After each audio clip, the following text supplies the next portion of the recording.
Welcome to the world of science fiction, where extraordinary stories come to life, whether under distant suns or in the shadows of dying stars. Enjoy the journey as we drift into the tale together. The sky above Rithervie burns with streaks of molten fire, painting the ash-choked air in hues of crimson and gold. Exploding dropships scatter flaming debris across the ravaged terrain. Steel fractures. Stone bleeds. The moon's atmosphere, thin and furious, vibrates with orbital bombardment as distant capital ships scream like titanic wolves in a dying night. Amid the chaos, Corporal Jalen Merrick runs toward the sound no other soldier does, a child's cry. He's not sure why. The Terran command frequency in his earpiece buzzes with static warnings. Zone 7 is collapsing. Evac shuttles launching in T-5. All units disengage. But still, his boots crash through fire-lashed underbrush, lungs stinging from smoke and memory. Beneath the sheared ridge of collapsed alloy, a soft whimper echoes again. Not human. Not any species he's ever rescued before. But something small. Something terrified. The wreckage creaks under pressure, the scorched frame of a Sharian hover cradle twisted beyond use. Jalen drops to his knees, pushes aside a slab of glowing metal with burned palms, and finds her.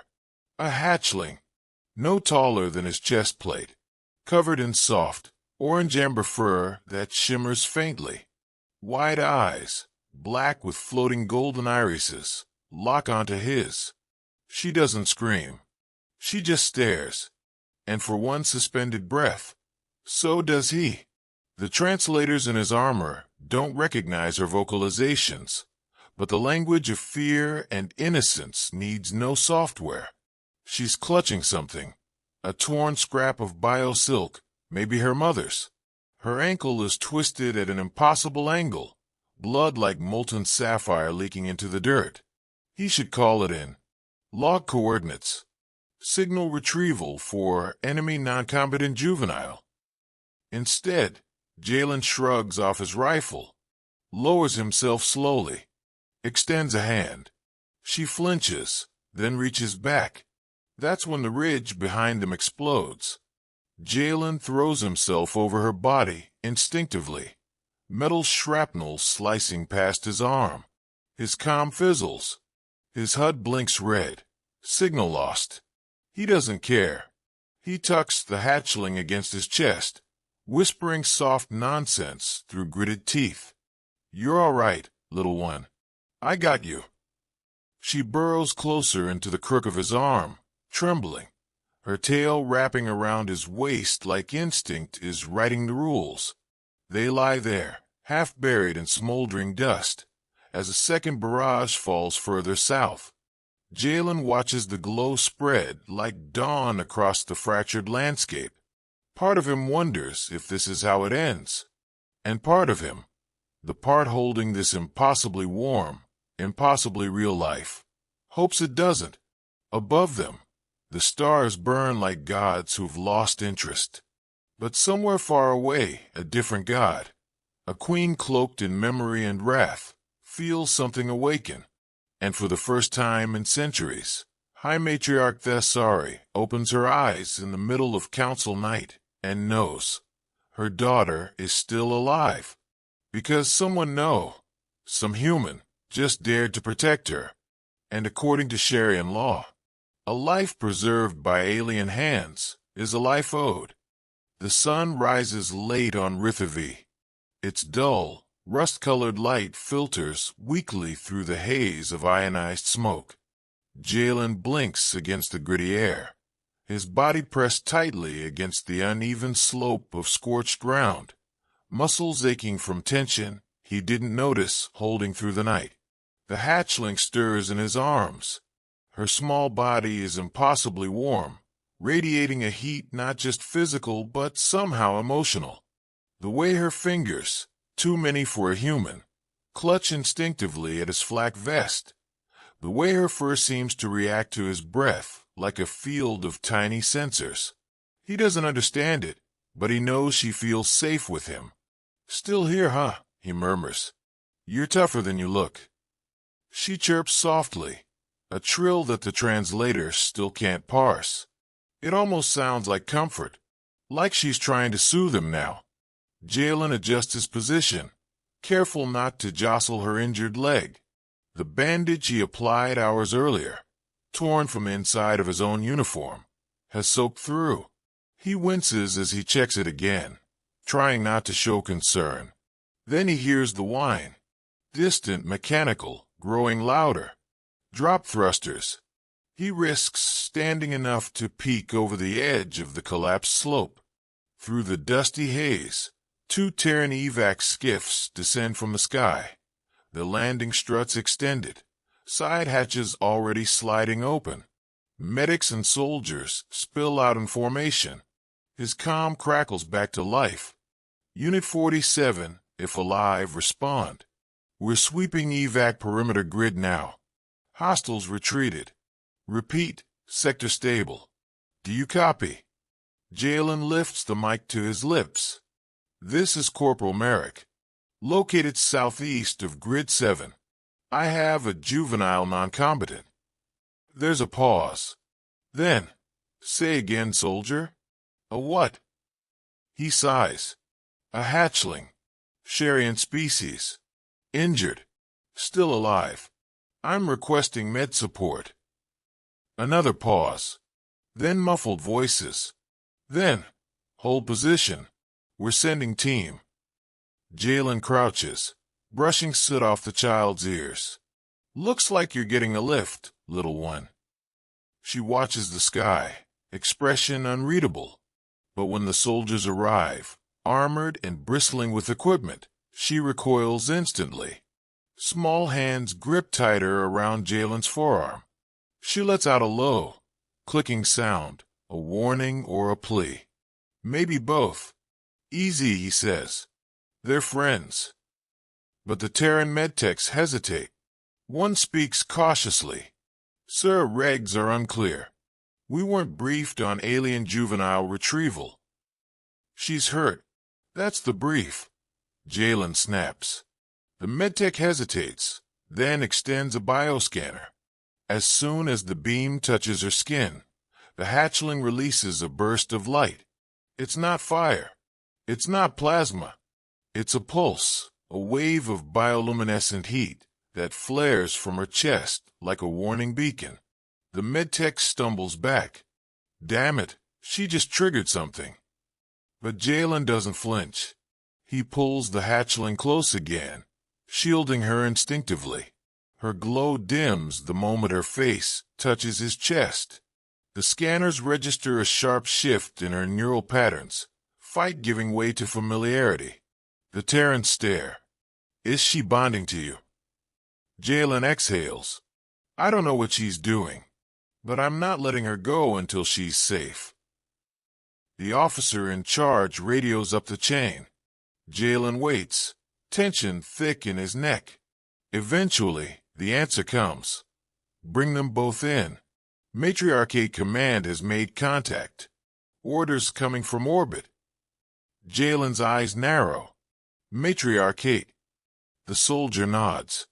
"Yeah. Turns out the kid's mother isn't just anyone." He looks back at the hatchling in his arms, her eyes closed now, heartbeat steady against his chest. She's royalty. A silence follows.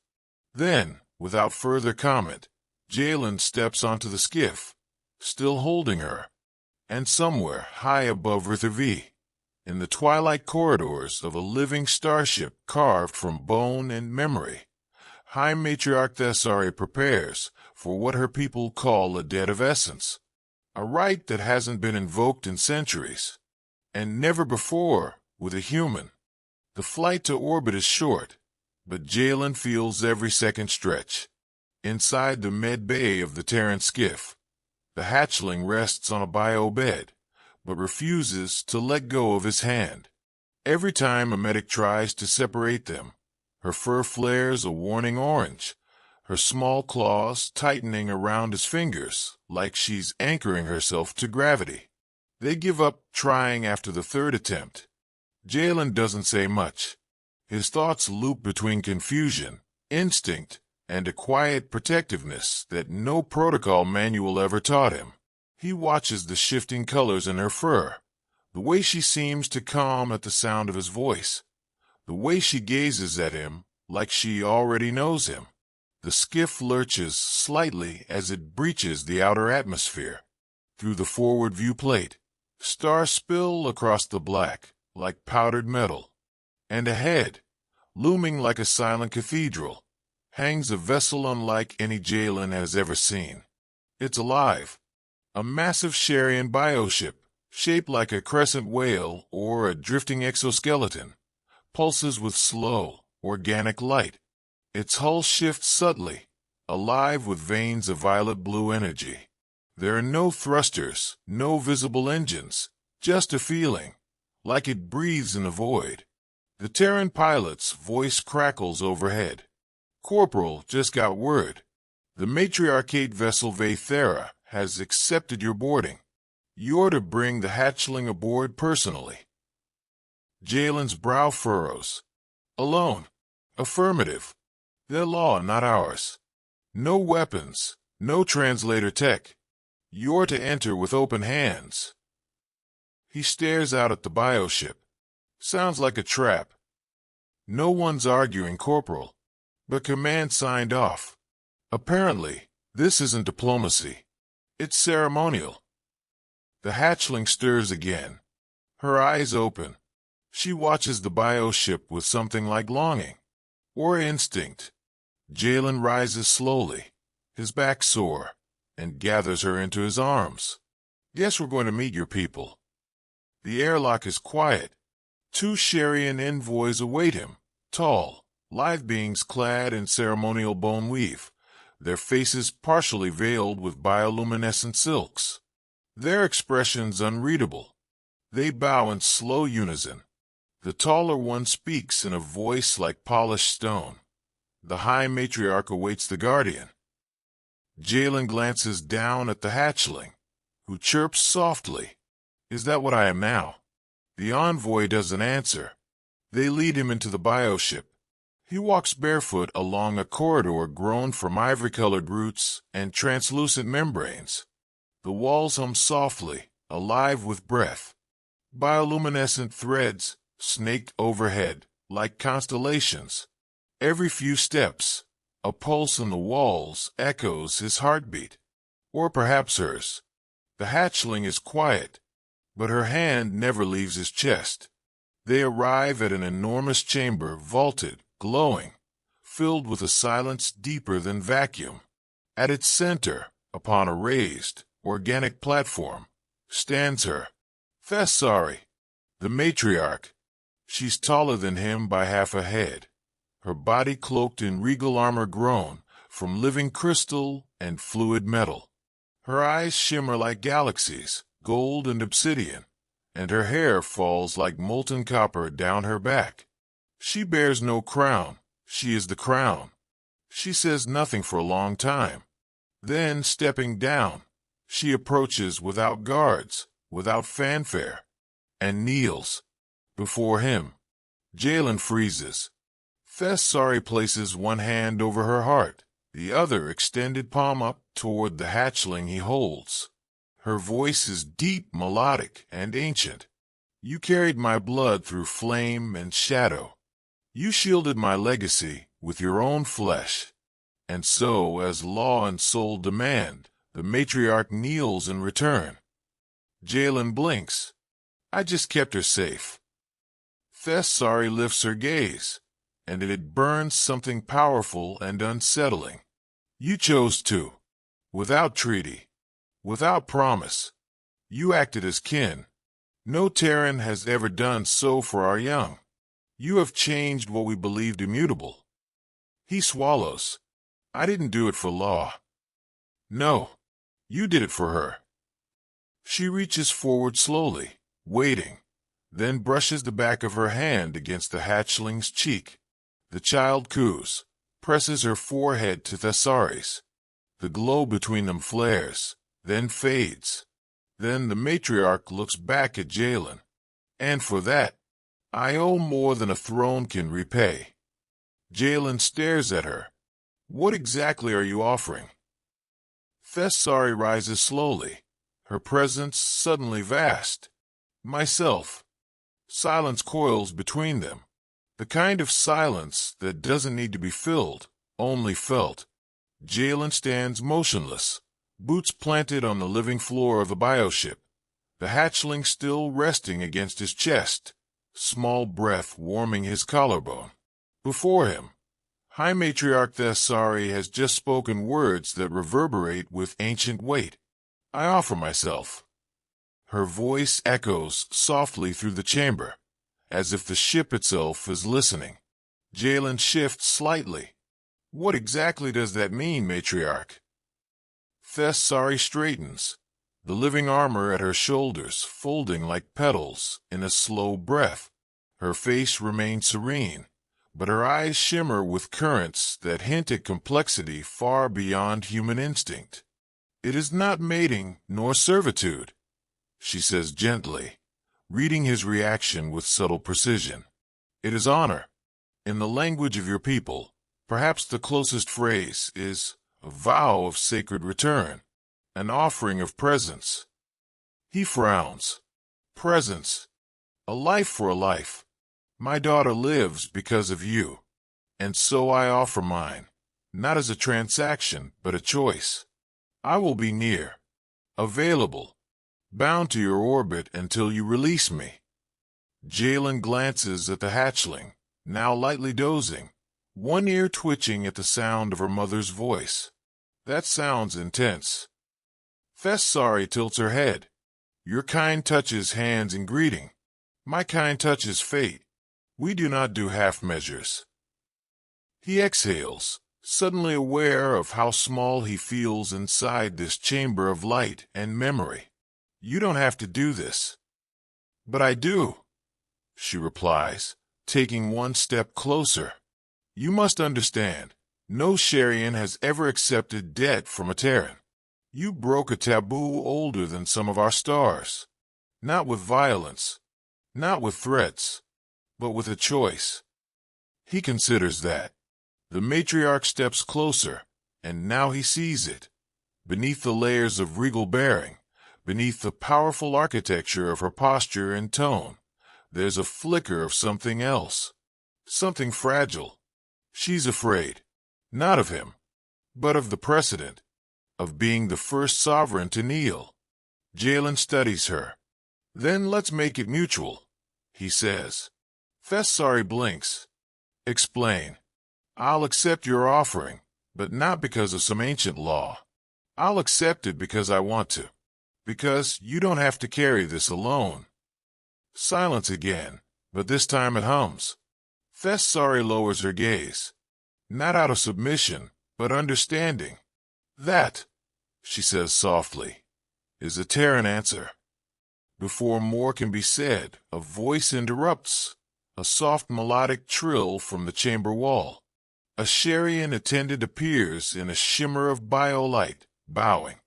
Matriarch, the council requests confirmation. Shall we initiate the rite of binding? Jalen looks at Thessari. She does not look away. They will demand an answer, she says. A public one. If I decline now, it will be taken as cowardice. If I proceed, it will become history. And if I say yes, Jalen asks, you become part of my line, not by blood, but by choice. And in Sharian culture, that is stronger. He hesitates. Then he nods. Let's make history then. The attendant vanishes without another word. The bioship responds, its walls glowing with new patterns, as if the ship itself acknowledges the vow. Above them, crystalline petals unfurl, and beams of golden starlight pour in. Thessari turns toward him, her expression softening. This is not something I expected, she says. Neither did I, Jalen replies. She gestures for him to follow. Then let us see where it leads. Together, they walk toward the right. Neither predator nor subject, neither conqueror nor diplomat, but two beings who step beyond law, beyond command, into something older than empires. Something that might just save them both. The corridor they walk through is unlike any ship Jalen has ever known. It breathes. The walls expand and contract with a subtle pulse, as though the vessel is alive, not in metaphor, but in biology. Amber light spills across his path from above, filtering through membrane-like skylights. Beneath his bare feet, the floor is soft, slightly warm, responsive to pressure. It feels like walking through the ribcage of something ancient that has chosen to dream rather than die. Thessari walks beside him in silence, not leading, not following, equal. Her armor flows with her movements, part exosuit, part living sculpture. The hatchling Velri, he now knows, has fallen into deep sleep, her cheek pressed to his chest, her bioluminescent markings flickering with tranquil rhythm.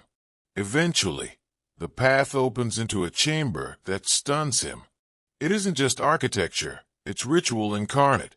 A circular room grown from translucent crystal and flowering coral, where gravity seems lighter and sound carries like music.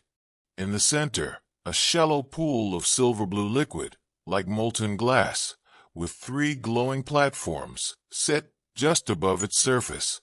Hovering near the far wall is a ring of Sharian elders, tall, silent, and solemn, their eyes faintly glowing. Their presence is less like judges, more like living echoes of something older than law. Jalen feels his throat tighten. He's a corporal, a grunt. He didn't sign up for destiny.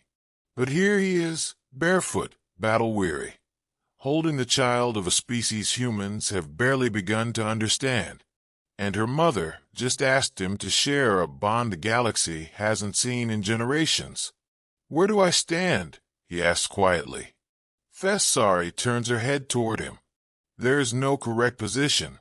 There is only intention. She steps into the circle and removes a thin crystal pendant from her throat. With a flick of her fingers, it dissolves into mist. Her armor retracts, not vanishing entirely, but relaxing, folding into an elegant mantle that reveals her skin beneath, bioluminescent in places, scarred in others. A warrior, a queen, a mother, a person. She holds out her hands. "You will set her here," she says, gesturing to the first platform. "Then stand opposite me on the third." Jalen hesitates. Velri stirs slightly as he shifts her, then whimpers as she feels the change. He crouches and whispers, "It's all right. I'm not leaving." He places her gently on the central platform.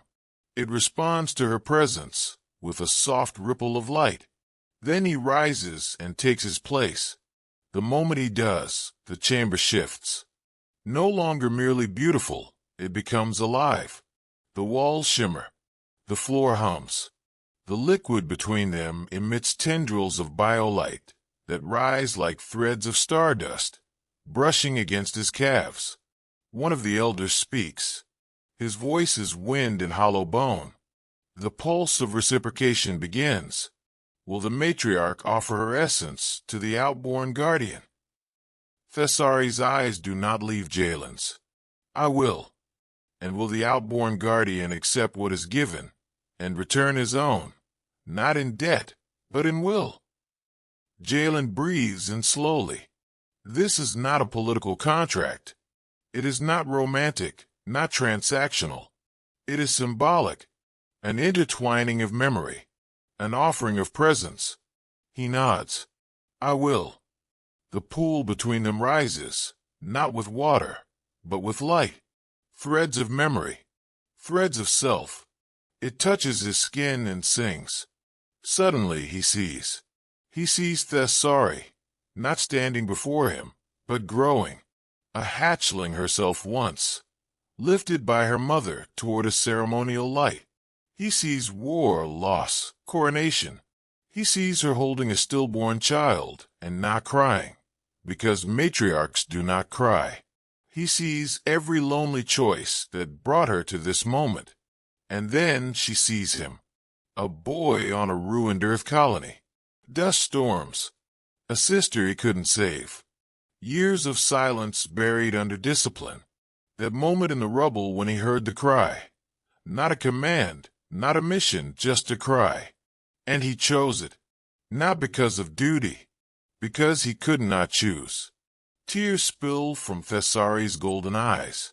Not because she is weak, because now she understands. The chamber falls silent again. The light recedes. Velry, still asleep, rolls gently toward the edge of the platform and coos. And Jalen realizes she is no longer afraid. Not of him. Not of her world. Not even of herself. He looks across the chamber at the alien who was once an empress, a threat, a stranger, and now is something else entirely. Not bonded by blood, but by recognition. The rite ends with no fanfare, no applause, no proclamation shouted through the ship's living speakers. Just silence, profound and sacred, the kind that settles into the bones and stays there. Jalen blinks as the lights dim, the chamber returning to its natural state. He feels lighter, not weightless, but as though some invisible burden has been lifted, and in its place, a strange new presence fills the space where silence used to live. Thessari steps forward, her bare feet making no sound on the living floor. She approaches the platform where Velry now sleeps curled into herself, wrapped in the warmth of whatever she just felt ripple between them. The matriarch kneels beside her daughter, brushing 2 fingers down the child's furred cheek with a tenderness that disarms Jalen more than anything else ever could. She speaks without turning. Your essence was unguarded, fierce, and terribly human. He chuckles softly. I've been called worse. Thessari rises and turns to face him, her expression unreadable now. But something is different. She's not towering anymore, not in the metaphysical sense. There's no force field of political protocol between them now. Only breath and memory, and something unnameable they both now carry. Walk with me, she says. Jalen nods and follows as the chamber opens into a winding passage of crystalline arches, each one pulsing faintly with soft tones, almost like the sound of a heartbeat underwater. The council will protest this, she says after a pause. They already have. Terran involvement in the lineage of the matriarchate is unthinkable. Sounds familiar, Jalen replies. When I joined the Terran forces, my own father said no human should die for a world that wasn't Earth. She arches an eyebrow. And yet you almost died for my world. He doesn't answer right away. Then, I didn't care whose moon it was. I heard a child screaming. That was enough. They stop at a viewing corridor, the transparent wall opening into a vast vista of stars and moons. A nebula painted like oil across the dark. The Vaethera drifts silently through it all like an ancient leviathan at peace. Thessari's voice softens. Galactic scholars have argued for centuries whether empathy is an evolutionary weakness or a galactic anomaly, that perhaps species without it ascend faster or survive longer. And what do you think? Jalen asks. She doesn't hesitate. I think it terrifies them, because empathy disrupts hierarchy. It rewrites instinct. It is a choice that logic cannot predict. They stand in silence a moment longer. Then, Thessari adds, My daughter already dreams in your language. She hums the frequency your heart makes when you hold her. That's not scientifically possible. Neither is this. She turns to face him again. But it is real. There's a pause. Then her tone shifts, just a trace. Sometime soon, Terran Command will call you back. Or the Council will demand I sever all contact. Or a rogue faction will call for your exile, or worse. Jalen doesn't flinch. Then what do we do? She steps closer. Not as a matriarch. Not as a symbol. Just a being. We redefine what can't be defined. Not by law. Not by genetics. Not by species. And Velry. She will grow between worlds. With two names. With two truths. She will be a child of the decision we made in that chamber. Not of bloodlines, but of presence. Jalen studies her for a long moment. Is that what you want? It is, Thessari says. But it cannot be only mine. Jalen reaches out, gently, deliberately, and rests a hand over hers. Then it's ours. Outside, the nebula rolls gently. Somewhere, deep in the bioship's architecture, Velry stirs in sleep and smiles, a reflex passed down from no one. Yet somehow she knows she is home. Word spreads faster than light. Before Thessari and Jalen can even return to Velry's chamber, whispers ripple through both Sharian and Terran networks. Not official broadcasts. Those are still buried under diplomatic encryption, but the unspoken kind. In glances, in the way crew members stiffen when Jalen passes, in how Sharian attendants tilt their heads, calculating if what they've just witnessed marks the beginning of a new epoch or the end of an ancient one. Jalen notices the shift. He's no stranger to being watched. Boot camp, frontline deployments, Terran news coverage of interspecies war zones, but this gaze is different. It's not curiosity. It's recalibration. The question they're all asking silently isn't what happened. It's what does it mean? He finds himself walking the Vaethera's halls more often now. Partly to think. Partly to breathe air that doesn't smell of antiseptic or command rooms. He learns the bioship's subtle changes. How light follows emotion. How doorways anticipate intent. How corridors whisper when no one's listening. And every so often, he visits Velry. She greets him now with unmistakable joy. Her ankle fully healed, she bounds across the meditation dome and throws herself into his arms with childlike abandon, wrapping her tail around his leg and humming low in her throat. The medical attendants merely bow and retreat. They've learned not to interfere. "Hey, little one," Jalen says one day, kneeling as she touches his jaw with her fingers. "You getting taller, or am I just shrinking?" She chirps in protest, grabs his wrist, and drags him to a hollow projection of an alien bird mid-flight. He watches her try to imitate it, badly, adorably, and wonders if this is what parenthood feels like, even if unofficially. But this peace doesn't last. A summons arrives. A Terran diplomatic envoy, under strict council authorization, boards the Vaethera. They don't ask for Thessari. They ask for Jalen.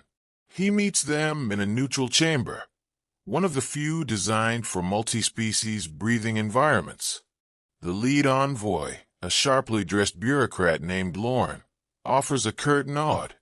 "Corporal Merrick. Technically retired now, I think," Jalen replies dryly. Lorne doesn't smile. Earth Command is concerned.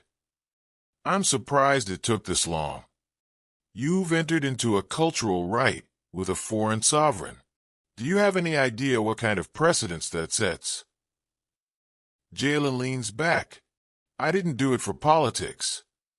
Exactly our concern. The conversation spirals.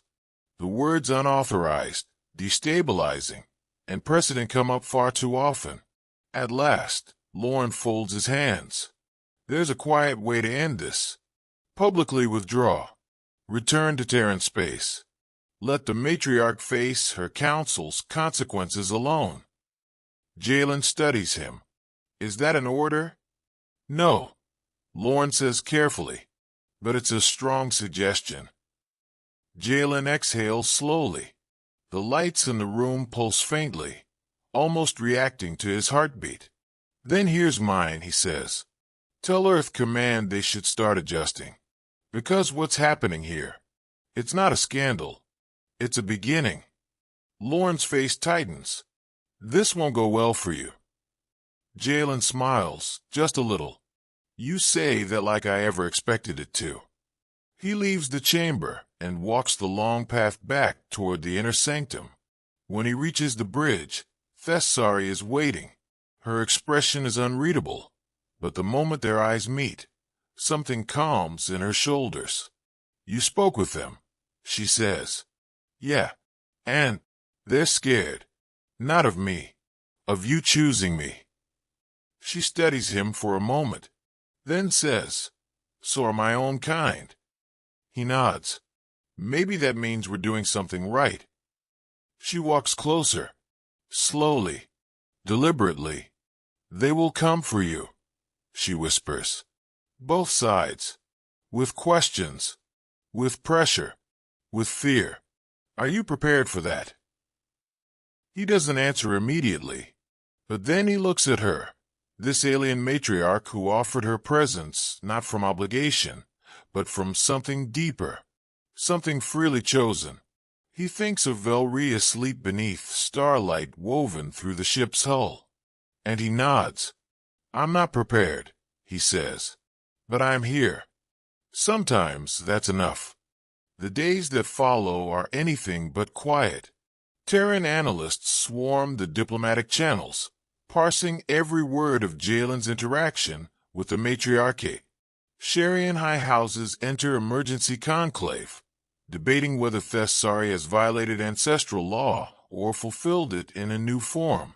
Every declaration, every gesture, even Jalen's simple act of holding Velri's hand on the bioship's garden terrace, is dissected by minds trained to fear unpredictability. But amid the swirling chaos, a rhythm emerges. Jalen begins to live aboard the Vaethera, not as a guest, not as a soldier, but as something else.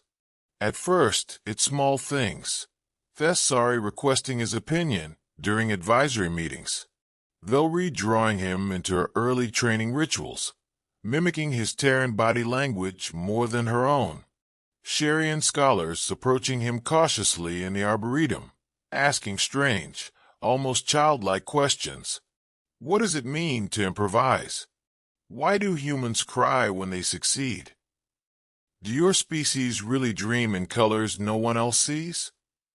He answers honestly, even when it feels absurd, even when he doesn't fully understand the answers himself. He finds Thessari observing him more often now, not as a ruler, but with the quiet curiosity of someone choosing to know him more deeply. And he begins to do the same. He notices the way she slows her speech when speaking to the elders, and how her voice carries two meanings layered together, one spoken, one felt. The way she always places her palm on the chamber wall before making a decision, as if letting the ship judge her steadiness. He asks her about it one evening as they stand in the bioship's open dome. Do you ever doubt yourself? She glances upward toward the spiraling constellation overhead. Every day. It is part of my oath. Must be exhausting. It would be if I bore it alone. She turns then, her eyes catching the reflected glow of stars. But I don't anymore. That silence again. Shared. Understood. But peace is never permanent. A transmission arrives, scrambled, low priority, but unmistakably urgent. It originates from a nearby neutral zone, where Terran and Sharian aid convoys were meant to rendezvous for joint humanitarian exchange. The feed is corrupted, images of smoke, shouting, and flashes of violet weapons fire. Jalen stiffens. That's a convoy route. Thessari's jaw tightens. One that was supposed to be protected by mutual oath. Velri, playing quietly nearby, looks up at the tension in their voices.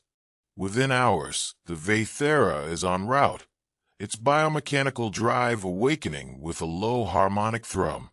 The crew moves quickly, preparing diplomatic contingencies and emergency relief protocols. Jalen gears up too, not in Terran armor, but something new.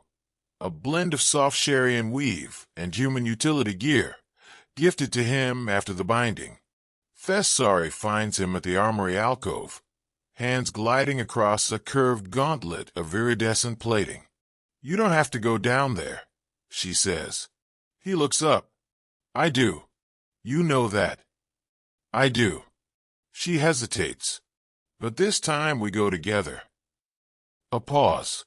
Then he nods. They descend side by side, not as ruler and protector, not as emissary and bodyguard, but as a united presence. The Vathera pierces into the upper atmosphere of the neutral zone, its outer shell refracting clouds like a blade through mist. When the landing ramp lowers, smoke rushes in. The smell of scorched metal and burning ozone hits Jalen like a memory from his earliest deployments. He breathes it in anyway. They step out together. Scattered bodies, both Terran and Sharian, line the shattered concrete. A dozen aid containers lie torn open, their supplies still smoldering. But at the heart of it, a standoff. Terran security personnel, injured and disoriented, surrounded by Sharian mercenaries with fractured insignia, not acting under Thessari's banner. Rogue elements. The moment the Matriarch and the humans step into the light, everything stops. Weapons lower. Eyes widen. It's one thing to hear of an interspecies bond. It's another to see it. To see Thessari walk forward with Jalen at her side, armor gleaming, hands unarmed, unafraid. She speaks once, and every rogue warrior kneels, because no one, not even dissenters, wants to be recorded as the first to raise a weapon against a matriarch standing at the side of a Terran she chose. Aid resumes within the hour. Wounded or evacuated, and above them, from orbit, 100 eyes watch and realize. The age of lines is ending. The footage leaks within a day. It's grainy at first, extracted from a Terran corporal's helmet cam before his evac. But then it spreads. A clearer version, from a rogue drone orbiting just above the neutral zone. And then another, from a civilian medic's wristband. 3 different sources. One message. The Matriarch stood beside the human, and the war stopped. No speeches. No violence. Just presence. Jalen doesn't know who uploads it first. But within hours, it's on every network, bouncing from Terran news feeds to Sharian hive links. Edited versions add swelling music, overlays of ancient prophecies, dramatic captions like "The Empathy Accord begins." Memes emerge, some respectful, some irreverent. Jalen's face, mid-step, becomes an icon overnight. He stares at one hollow projection in Thessari's chamber later, watching himself walk down that smoky ramp beside her, jaw clenched, eyes wary. "I don't look like a symbol," he mutters. Thessari folds her hands calmly. Symbols are rarely forged by those who want to be. She pauses, then adds, "But they are most powerful when born from choice." He turns to her. "This wasn't part of the plan." "There never was a plan." Velry interrupts, barreling into the room with a small data scroll in her claws, her fur vibrating with excitement. She climbs Jalen's leg like a vine, settles on his shoulder, and shows him a rough drawing. 2 figures holding hands beneath a silver tree. One of them wears a Terran badge. The other wears a matriarch's mantle. At their feet, a smaller figure grins, with too many teeth. Jalen blinks. "Is that us?" Velry chirps and nods. Her tail wraps around his arm, possessively. "She's been drawing since she returned," Thessari says quietly. "Images of the future. Images where she doesn't have to choose which world she belongs to. He looks again at the picture.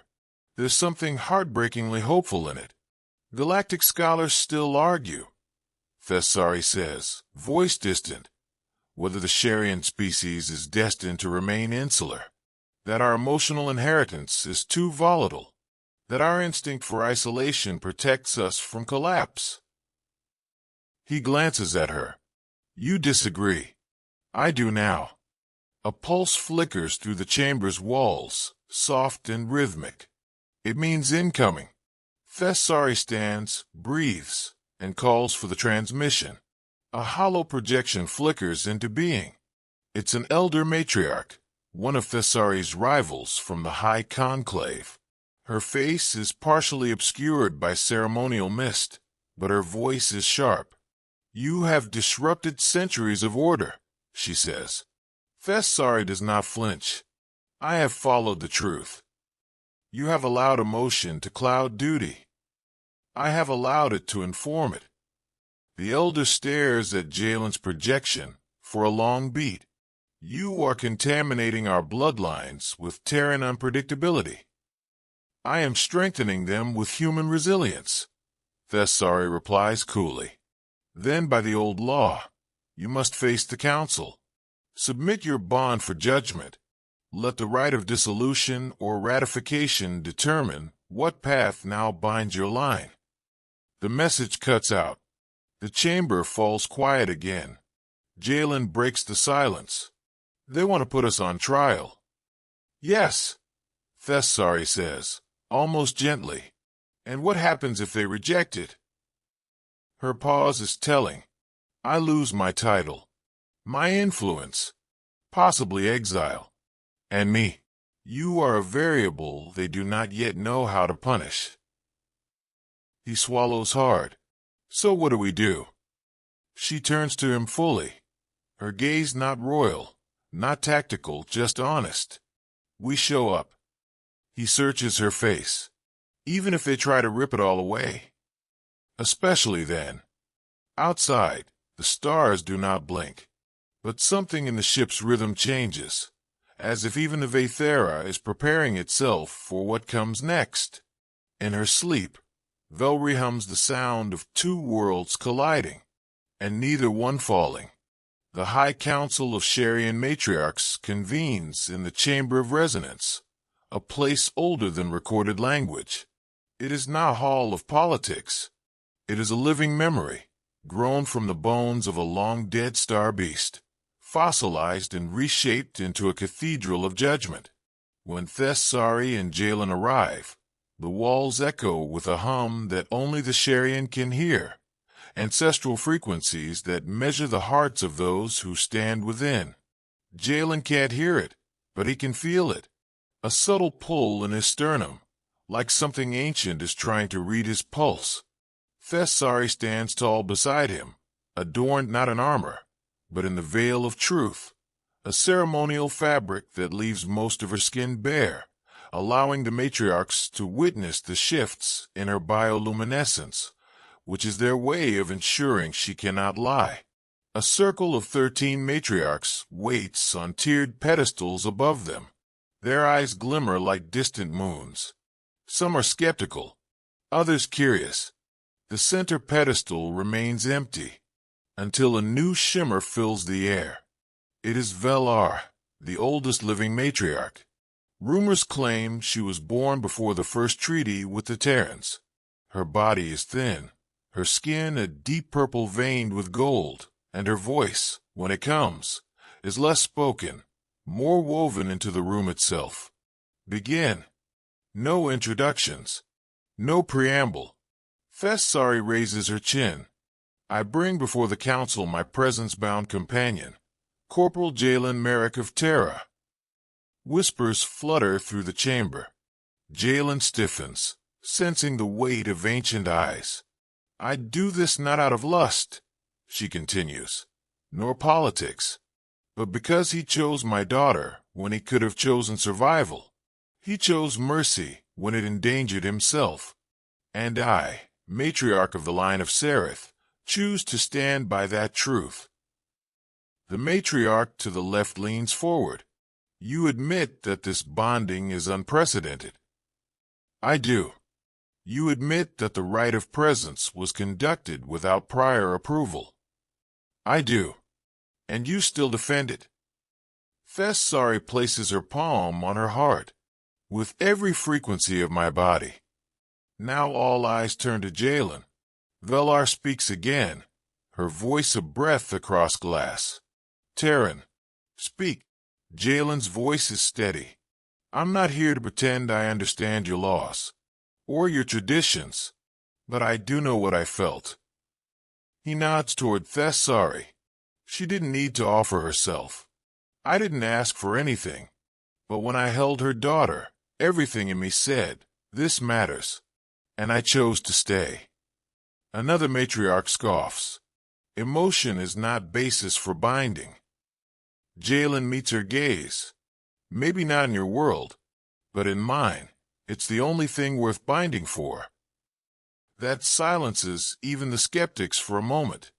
Velar closes her eyes. Then we enter resonance. The chamber dims.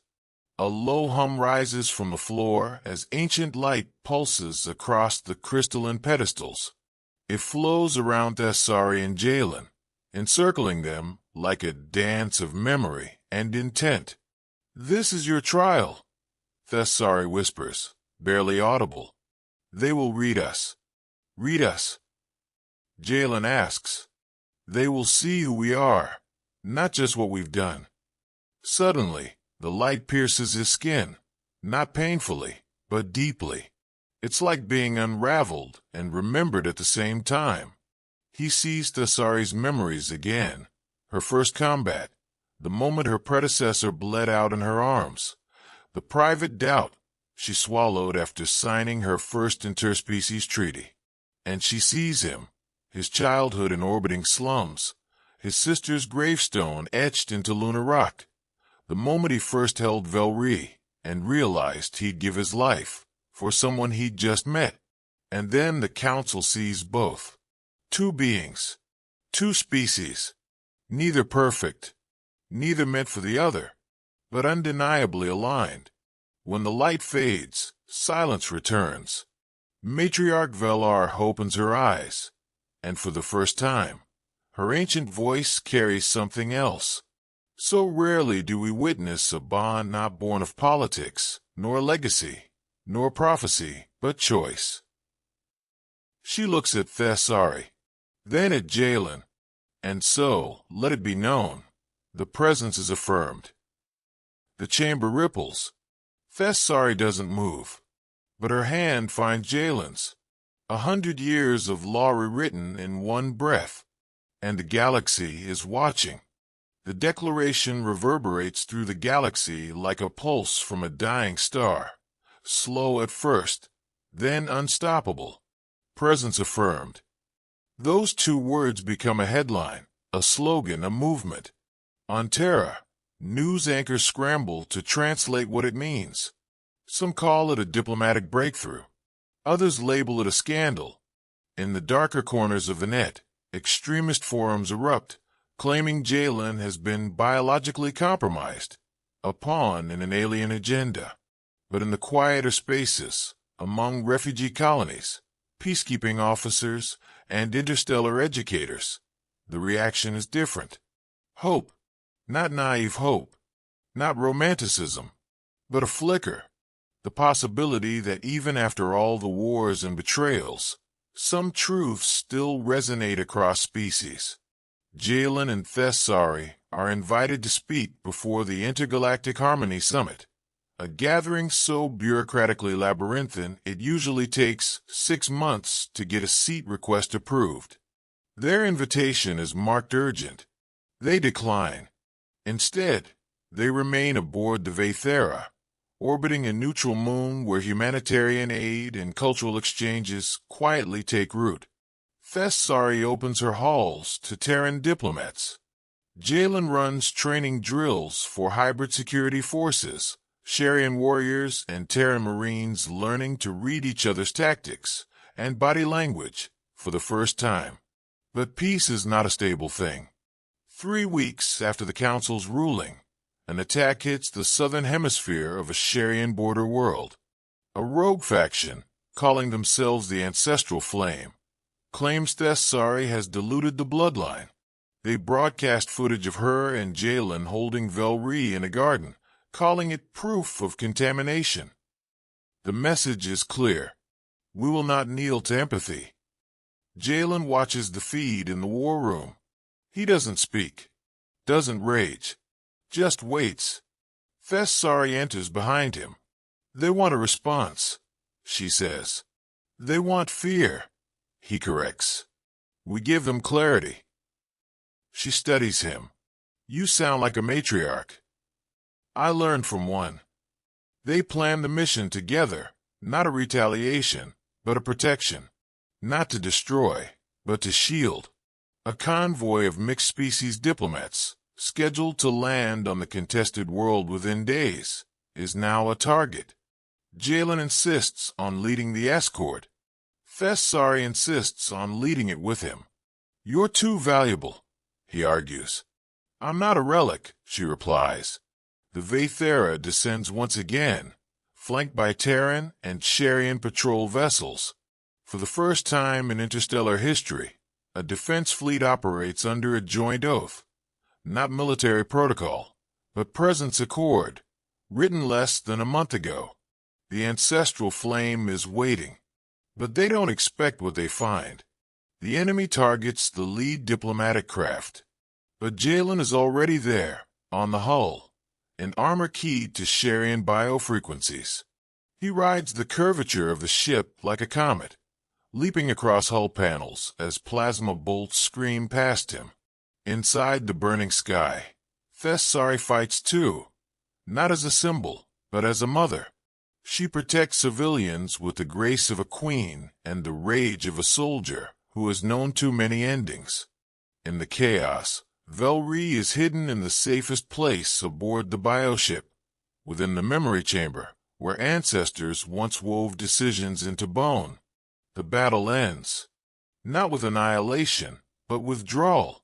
The Ancestral Flame scatters, not broken, but fractured, forced to face what they feared most, unity that didn't require conquest. Back aboard the Vaethera, Jalen stares out at the burning horizon. Thessari stands beside him, shoulder to shoulder, breath steady. They'll come again, he says. They always do. He looks at her, exhausted but unbroken. So do we.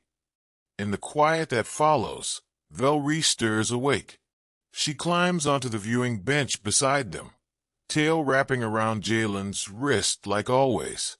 But this time, she says something new. A word. Not Sharian, not Terran, something between. They both freeze. Then slowly they smile. They name the word Threeny. In Sharian tongue, it has no direct translation. In Terran speech, it echoes concepts like home, trust, and beginning. Velree just says it once, then hums softly, content, curling up beside the viewing bench as if the universe no longer feels quite so large. Within a day, the word spreads. Sharian linguists scramble to define it. Terran poets adopt it instantly. The idea that a child, born of two different legacies, bonded not by law but by choice, could create a word no species had held before? That alone changes things. Back aboard the Vaethera, Thessari and Jalen begin preparing for something neither of them had anticipated. A joint interspecies archive, a place where memory could be preserved not along one cultural line, but braided. It can't just be data, Jalen says, watching the blueprints unfold. We've had enough cold reports and time-stamped holos. It has to be lived, experienced. Thessari nods. Then it must include contradiction, dissonance, humor. Humor, he echoes. That might be asking too much from your side. She smirks barely. Perhaps. But we've had to survive millennia of solemnity. A little laughter might be the revolution we need. The project grows rapidly. Sherry and memory weavers offer ancestral impressions. Terran artists send sensory holograms. Velry's drawings are digitized and layered with emotional frequencies that, when played, stir inexplicable feelings in viewers. At one point, a Terran child accesses the archive from a remote colony and asks, "Is this real, or just a story?" The archive answers in Thessari's voice, "If you feel it, it is both." But the peace, as always, remains fragile. News comes from the Sharian Outer Reach. A Matriarch outpost was bombed by a fringe Terran separatist group. No demands, no survivors. Jalen watches the security feed in silence, his jaw rigid.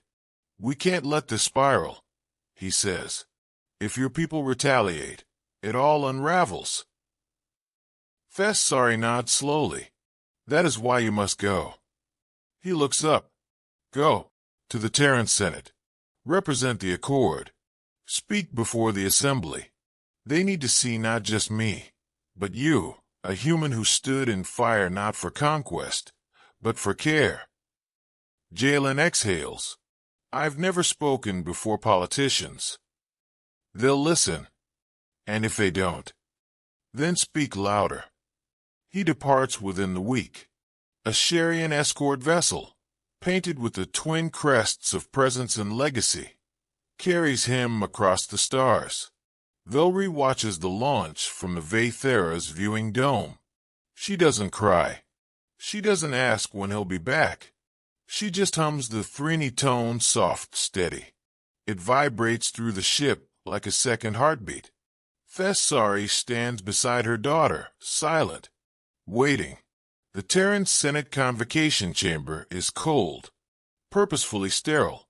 History has taught them not to color law with sentiment. Jalen steps forward. No speech prepared. No teleprompter. Just memory. He tells them about a wounded hatchling he pulled from rubble. About a matriarch who offered herself not in tradition, but in gratitude. About a child who created a word that bridged two species. He ends with this: "I'm not asking for endorsement. I'm not asking for applause. I'm asking that we don't run from the future just because we didn't design it." The chamber is still. Then slowly, people rise. Not all of them. Not unanimously. But enough. And for the first time in Terran legislative history, a Matriarchate Accord is adopted not by military treaty, but by empathy clause. The age of thresholds has begun. Jalen returns to the Vaethera not as a soldier, nor as an ambassador, but as something far more unusual, a bridge. His arrival triggers no military honors, no brass fanfare, just soft harmonic pulses in the bioship's hull, a subtle vibration of welcome felt through the soles of his boots. Velry sprints to greet him, but now she's taller, her stride longer, her limbs more graceful. Sharian maturation is accelerated in early cycles, and in a matter of months, she's gone from fragile hatchling to adolescent sapient, still full of mischief, but sharper now. She doesn't leap into his arms. She walks up, places her hand on his chest, and hums Thrini, lower, more grounded than before. "It means we still are." Jalen swallows hard. "Yeah, we are." Thessari enters moments later. No words. No ceremony. She just reaches out and touches his face, her bioluminescence rippling down her arms in slow waves, Sharian body language for stability regained. They don't speak of the speech, of the vote, of the hostile commentators, or the death threats. Not yet. Instead, they walk the garden dome in silence, beneath violet leaves and bioluminescent moss, surrounded by hybrid flora grown from both their worlds. Later that evening, they receive a private communique, encrypted, priority marked. It's from a Matriarchate border station near Rixos 7, a Terran scout ship, operating off-record, had been caught infiltrating a memory archive node. Not just spying, stealing emotional resonance patterns, attempting to reverse engineer Sharian trauma memories for synthetic warfare training. The Council is in uproar. This can't go unpunished, Thessari says. Jalen nods. But if you retaliate, you become exactly what they fear. And if we don't, they'll keep pushing. He takes a breath. So we show them something they've never seen. The next day, the Vaethera changes course. Not toward Rixo 7, but toward Veridane, a neutral cultural outpost known for archiving the hardest histories, the genocides, the betrayals, the wounds neither species likes to revisit. There, in an open forum surrounded by Terran veterans, Sharian elders, and digital archivists from 17 worlds, Jalen and Thessari do the unthinkable. They play Velry's dream, a simple projection, rendered from her drawings, annotated by her tones, shaped by her synesthetic experiences of grief and hope. In it, the child's voice narrates, not in words, but frequencies. Viewers feel what she felt, the explosion, the loss, the warmth of a stranger's arms, the impossible belonging. By the end, many weep, even the skeptics, especially the skeptics. A Terran general stands and asks, "Was that real?" Jalen answers, "It was felt." A young Sharian combat pilot asks, "But does it make us safer?" Thessari answers, "It makes us whole." Back aboard the Vaethera, later that night, Thessari sits with Jalen and Velry in the starlit atrium. The war may not be over, distrust may not vanish, but they've carved out something that feels unprecedented. The Galactic scholars still argue. Thessari muses aloud, whether change comes from power or pressure. Jalen leans back beside her, watching Velry draw yet another impossible tree on the edge of her memory scroll. Maybe it comes from proximity. She arches a brow. Proximity. Yeah, he says. You can't fear what you understand. She considers that. Then, leaning slightly into him, murmurs, "Or who you hold." The stars beyond the bioship swirl slowly, and somewhere deep within its biomechanical heart, the ship hums a new frequency. Not one of war, not one of duty, but of continuance. The days aboard the Vaethera no longer feel like chapters of a war story. They begin to resemble something softer. Not quite peace, but practice. The practice of being something new. Jalen rises early now, not because of duty, but because the bioship adjusts its light cycle to match his circadian rhythm. The walls of the ship hum greetings in a language only half translated, their pulses attuned to both his breath and Thessari's. The ship has accepted him not as cargo, or guest, or threat, but as a living node in its ecosystem. One morning, Velry pulls him into the education dome, where Sharian younglings and Terran exchange students gather for what looks like recess, but feels like diplomacy with crayons. "Today we paint firsts," Velry declares, handing him a brush that glows based on intent. "You must paint your first memory of hope." He hesitates, then strokes the canvas with something crude, abstract. A crater, a shield, a curled hatchling, a single human hand in the center, palm open. A Sharian teacher murmurs. He remembers by feeling, not by sequence. Another replies, "Then he is more Sharian than we thought." Jalen laughs. "I'm not trying to pass." But part of him wonders if he's already passed something, some internal threshold that no longer separates species, just stories. Later, Thessari takes him to the tether room, a private chamber reserved for matriarchs when they face transitions. The room is formed from the inner membrane of the ship, alive, reactive. The moment they enter, it begins to glow in braid light, a shimmer that follows the emotional current between two beings. She tells him this is where Sharian leaders declare their succession or resignation, where they decide whether to fight for the future or give it to another. And today, she's chosen to bring him here. This was never meant for outsiders, she says, pressing her hand against a cluster of energy veins that flare at her touch. But you are no longer an outsider. He doesn't interrupt. She continues. The matriarchate was always meant to guide, not govern, to preserve wisdom, not ossify it. I fear I have done both. I have been a shield for too long, and I want to become a window. He steps beside her. So let's break the wall.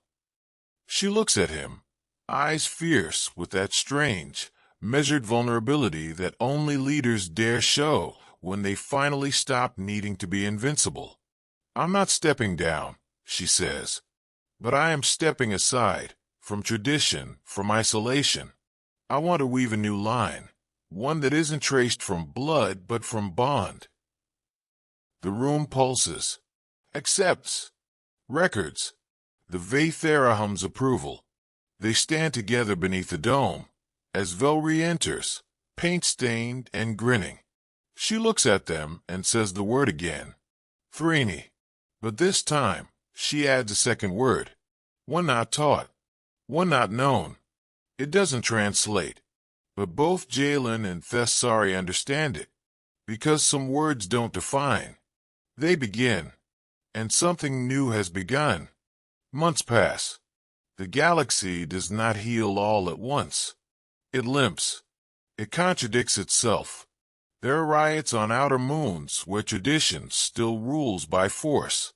Rogue cells from both Terran and Sharian factions call Jalen and Thessari traitors, warning that their union is a harbinger of collapse.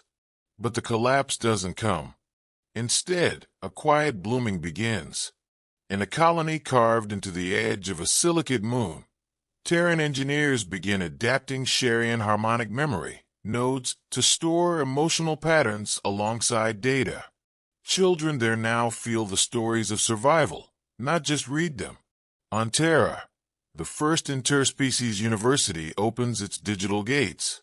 Among the initial exchange students is Velry, too young by either culture standards, but brilliant enough to override expectations.